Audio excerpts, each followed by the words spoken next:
అమ్మాయి కాలేజీలో చదువుతుందా స్కూల్లో? కాలేజ్ చదువుతోంది సార్. ఎన్ని రోజులైంది? 2 రోజులైంది. నేను ఇప్పుడే స్టేషన్కి వచ్చాను. తన దగ్గర ఫోన్ వచ్చేస్తాను, అంత జాగ్రత్త చూసుకోండి. లేదు సార్. ఏమయ్యా? అయ్యా ఏం కేసు మొదలు పెట్టాడు? అయ్యా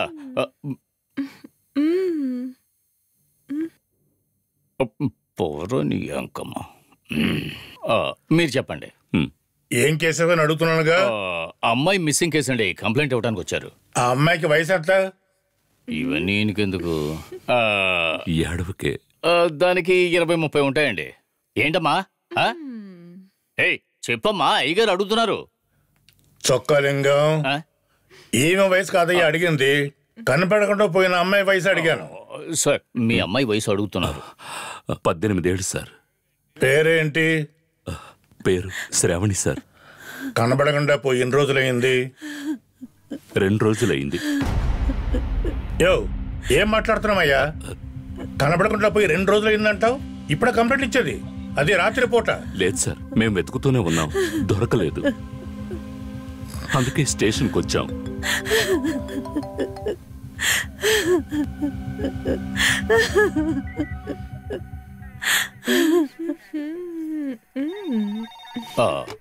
హలో సార్, జేటల్ పోలీస్ స్టేషనా? చెప్పండి సార్, ఇక్కడ ఫీనిక్స్ బార్ లో ఒక అతను పీక కోసేశారు సార్. ఏంటి? అవును సార్, ఏం చేయాలో అర్థం కావట్లేదు. స్పాట్ లోనే చనిపోయారు సార్. ఏమంటున్నావయ్యా? అవును సార్. అయ్యా, ఫీనిక్స్ మాల్లో ఒక మర్డర్. దానికి ఎందుకే ఎంత తొందరపడతావు?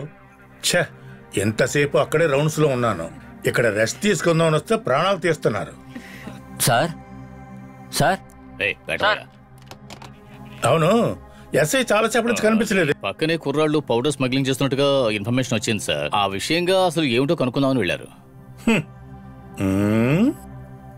ఏమయ్యా హెడ్, ఇలా రా. చొక్కలింగం అయ్యా, స్టేషన్ చూసుకో. డ్యూటీ అంటే ప్రాణం అన్నట్టుగా మాట్లాడుతున్నాడు. సార్ ఏడవకండి సార్, ఆవిడని కూడా ఏడవద్దని చెప్పండి సార్, కనిపెడదాం. సార్, ఎవరి మీదైనా అనుమానం ఉందా? ఎవరి మీద అనుమానం లేదు. ఒక నిమిషం sir. Hello, J12 police station sir. మన రైటర్ భూపాల్ని హత్య చేశారు సార్. అలాగా? అవును సార్. ఎన్ని గంటలకి? తెలీదు సార్. ఎలా? అది తెలీదు సార్. సరే సరే సరే సరే.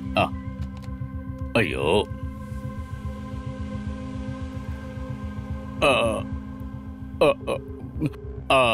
అయ్యా, పరిమళ అపార్ట్మెంట్ లో ఇంకో మర్డర్. ఏమంటున్నావు అయ్యా? అయ్యగారు ఇంకో ఫోన్ లో ఉన్నారు. నేను హెడ్ ని మాట్లాడుతున్నాను. ఇంకా ఫీనిక్స్ బార్ వెళ్ళలేదయ్యా. ఎవరు చంపారు? అయ్యా, చనిపోయింది మన రైటర్ భూపాలం అయ్యా. ఏంటి, 3వ కన్ను భూపాలమా? అవునయ్యా. సరే, నువ్వు పని చేయి. నేను ఈ విషయం అయ్యగారికి చెప్తాను. సరే అయ్యా. నువ్వు స్పాట్కి వచ్చేయి, మేము వచ్చేస్తాం. అలాగేనయ్యా, వెంటనే వస్తాను. సార్, నేను అర్జెంటుగా వెళ్ళాలి. ఒక నిమిషం. మస్తాన్, అయ్యో మస్తాన్, దిగులు పడకండి. మీ అమ్మాయిని కనిపెడదాం. మీ అమ్మాయికి ఏమీ కాదు. చెప్పండి సార్. సెల్లో నిద్రపోతున్నావా? లేదు సార్, అక్కడే కూలుగా ఉంది. అక్కడ ఏసీ ఉందా ఏంటి? సర్కిల్లో 2 మర్డర్లు జరిగాయి. అయ్యగారు రమ్మని చెప్పారు, అర్జెంటుగా నేను వెళ్ళాలి.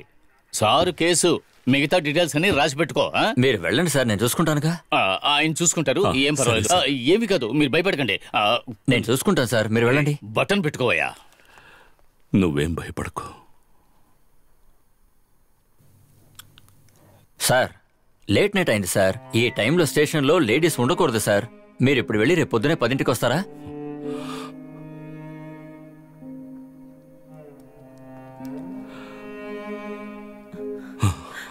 వెళ్దాం.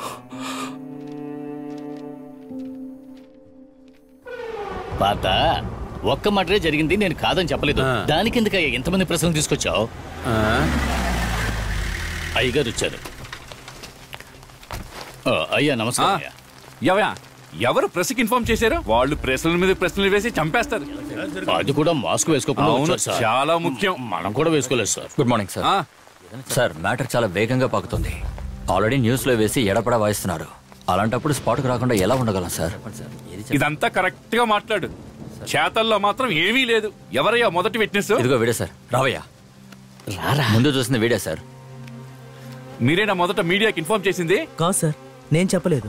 నా ఫ్రెండ్కే కాల్ చేసి ఇన్ఫార్మ్ చేశాను. తనే. అది సరే, నువ్వేంటి ఆ టైంలో అక్కడికి వెళ్ళావు? సార్, నేను సార్ దగ్గర అసిస్టెంట్ గా పనిచేస్తున్నాను. ఒక ముఖ్యమైన పని మీద ఆయనే నన్ను రమ్మన్నారు. ఎప్పుడు రమ్మంటారా ఈ టైంలో? చాలా సార్లు తీసుకెళ్లారు సార్. ఎక్కడికి వెళ్తున్నామో ఏం చేస్తున్నామో ఎవరికీ చెప్పరు సార్. చొక్కలింగం, అయ్యా. సీసీటీవీ ఫుటేజ్ దొరికిందా? లేదయ్యా, నిన్న మాత్రమే కెమెరా పనిచేయలేదని సెక్యూరిటీ చెప్పారయ్యా. నాకెందుకు వాడి మీదే అనుమానంగా ఉందయ్యా. ఎక్కడయ్యా వాడు? అది ఏయ్, రారా రారా అయ్యగారు పిలుస్తారు. ఓరిని. ఏంట్రా పొగరా? తేలిగా సీసీటీవీ పనిచేయలేదంటావు? నిజంగా పని చేయడం లేదు సార్. నాకేదో వీడి మీద డౌట్ గా ఉంది. నువ్వే కదా చంపావు, మర్యాదగా చెప్పు. ఏయ్, లేదు సార్, ముక్కుపుడు కమ్మ మీద ఒట్టి సార్, నాకేమీ తెలియదు. ఏమి చెయ్యలేదని చెప్పుంటే కూడా పర్వాలేదురా, కానీ నాకేమీ తెలీదు అంటున్నావు కదా. అక్కడేరా ఏదో ఉంది. అది ముక్కు మీద ఒట్టేస్తున్నాడు సార్. అక్కడ ఏముంది మీరే అడగండి సార్. చొక్కలింగం, అయ్యా, నాకేదో వీడి మీద అనుమానంగా ఉంది. వీడిని స్టేషన్ తీసుకెళ్ళు, ఫోన్ చేసి వీడి సంగతి తెలుస్తా. సరే సరే, నాకేం తెలియదు సార్, నా మాట నమ్మండి సార్. నిజంగా నాకు తెలియదు సార్. ఏమయ్యా, భోజనం అయిందా? ఒకే ఒక ప్రశ్న సార్, దీని వెనక ఎవరున్నారు? ఏమైనా ఒకే రాత్రిలో 2 మర్డర్లు జరిగింది. చనిపోయింది ఓ ప్రముఖ రచయిత. అతి త్వరలో కనిపెడతాను. కనిపెట్టాక మీతో మాట్లాడతాను. Thank you sir. సార్, దీని వెనక ఎవరున్నారు? పౌడర్ విషయంగా వెళ్ళారే, ఏమైంది? సమాచారం తెలిసి మేము అక్కడికి వెళ్ళేలోగా వాళ్ళు అక్కడి నుంచి పారిపోయారు సార్. అయ్యో, అది జోలు చేస్తే వర్షం కదా. సరే, మీ ఇద్దరిని నమ్మే వెళ్తున్నాను. ఫారెన్సిక్ కూడా జరుగుతుంది, సరేనా? సరే సార్. చొక్కలింగం, జాగ్రత్త మరి, చూసుకో. నువ్వు ఎక్కడికి వెళ్ళకూడదా? ఎప్పుడు పిలిచినా స్టేషన్ కి రావాలి, సరేనా? సరే సార్, వస్తాను. రండి సార్. సార్,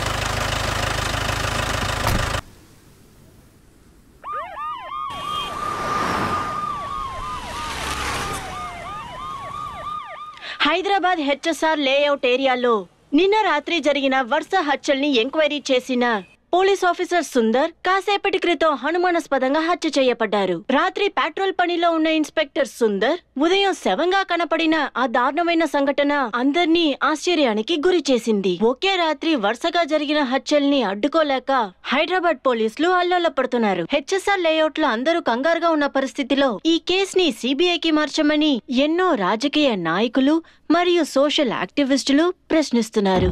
మర్డర్ జరిగి 2 రోజులైంది, అంతలోపలికే సిబిఐ పోలీసు ఏం చేస్తున్నారు? పెద్ద పెద్ద కేసులని మన కంటగడుతున్నారు. ఇది ఎప్పుడూ మనకు జరుగుతూ ఉండేదే కదా సార్. ఈ మర్డర్ కేసు ఇన్వెస్టిగేట్ చేయడానికి ఏ ఆఫీసర్ని పంపబోతున్నారు? ఎవరు అతను చాలా ఆవేశపరుడు. ఇదిగో నారాయణ స్వామి, 3 మర్డర్లు, పై ఆఫీస్ దగ్గర నుంచి ఒకటే ప్రెషర్. నన్ను ఏం చేయమంటావు? అది కాదు సార్, ఒక స్టేజ్ తర్వాత కొట్టి విచారిస్తున్నారు.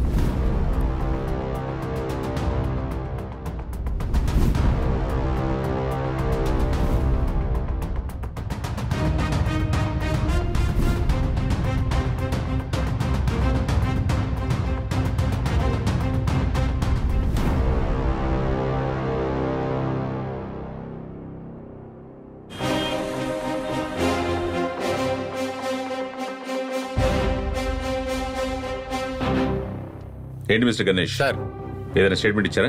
ఏం చెప్పనంటున్నారు సార్? 2015 నుండి ఎక్స్పోర్ట్ మీరు పార్ట్నర్షిప్ పెట్టుకున్న కంపెనీ కదా?